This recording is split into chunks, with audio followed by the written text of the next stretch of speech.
Good evening Varma గారు, మీకు మిత్రుడు వెంకటరెడ్డికి, అలాగే కేఎస్ ప్రసాద్ గారికి, కీర్తన గారికి, 99 టీవీ వీక్షకులందరికీ కూడా.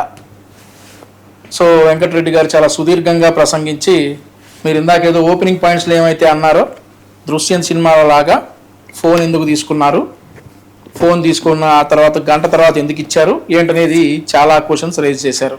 మరొక ఆసక్తికరమైనది ఏం చెప్పారంటే సిబిఎన్ ఎంక్వైరీ, సిబిఐ ఎంక్వైరీ అట.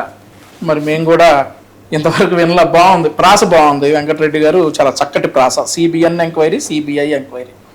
ఇకపోతే ఒక 5 నిమిషాల నుండి కీర్తన గారు మాట్లాడుతుంటే వచ్చినటువంటి డిస్కషన్ అంతా కూడా వారి మేనమామ, ఏం పేరండి అతని పేరు, నవరంగ్. ఆ నవరంగ్ గారు ఏదైతే అమ్మిశెట్టి వాసు గారు వాళ్ళిద్దరి మధ్య ఏదో డీలింగ్ జరిగిందని చెప్పేసి ఒక న్యూస్ బయటకు వచ్చింది, వాళ్ళ మేనమామ గారు చెప్పారట.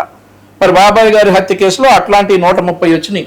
ఒకటి కూడా వీళ్ళు యాక్సెప్ట్ చేయరు, ఒకటి కూడా కాదు అవన్నీ అబద్ధాలు అంటారు.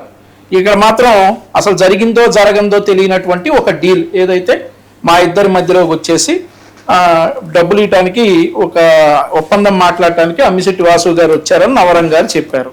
అది జరిగిందో జరగలేదో ఎంక్వైరీలో తేలుతుంది, నో డౌట్ అందులో.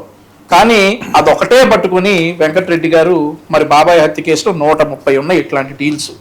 130 మంది మేము చూసామన్నారు, చాలా సాక్ష్యాలు వచ్చినాయి, అవన్నీ అబద్ధాలు అన్నటువంటి వెంకటరెడ్డి గారు ఇది ఒక్కటే నిజం అన్నట్లుగా అదొకటే పట్టుకుని కీర్తన గారిని క్వశ్చన్ చేయడం జరిగింది. ఇక ఆ తర్వాత సిబిఐ ఎంక్వైరీ చంద్రబాబు నాయుడు వారి కుటుంబం కోరింది, వారి కుటుంబం కోరి కోర్టుకు వెళ్ళారు, కోర్టు విచారణలో అది ఉంది. ఒకవేళ నిజంగా సిబిఐ ఎంక్వైరీ ఇవ్వాలి అని అంటే డెఫినెట్లీ ఇస్తారు. కానీ వెంకటరెడ్డి గారు ఒప్పుకున్నారు. సిబిఐ ఎంక్వైరీ, సిబిఎన్ ఎంక్వైరీ చాలా చక్కగా పోల్చారు.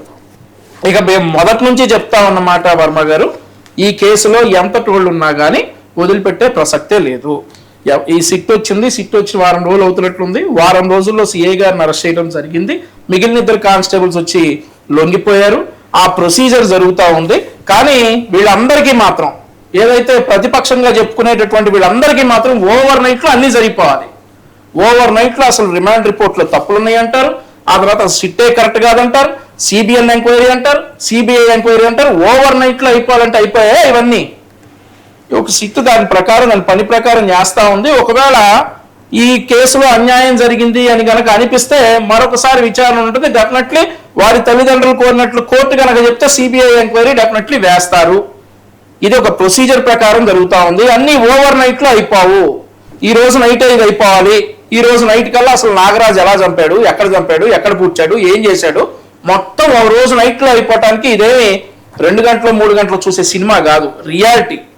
రియాలిటీలో అసలు ఏంటి, నాగరాజు చంపాడా, ఈయనకు సహకరించింది ఎవరు, ఎలా జరిగింది, బాడీ ఎక్కడ ఉంది, ఇవన్నీ తేల్చే క్రమంలో ఒకదానికొకటి జరుగుతూ ఉంటాయి.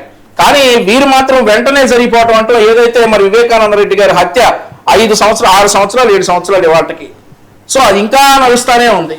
ఇందులో మాత్రం ఇమీడియట్ గా రిజల్ట్స్ వచ్చేయాలంటే అయ్యే పని కాదు. సిట్ చాలా పారదర్శకంగా చేస్తా ఉంది. సిఐని అరెస్ట్ చేశారు. ఇవాళ లొంగిపోయినటువంటి కానిస్టేబుల్స్ 2 మీద ఎంక్వైరీ జరుగుతూ ఉంది. ఆ తర్వాత కానిస్టేబుల్స్ ఇచ్చేటటువంటి సమాచారం ప్రకారం దీనిపైన ఎవరున్నా కానీ వదిలే ప్రసక్తే లేదు.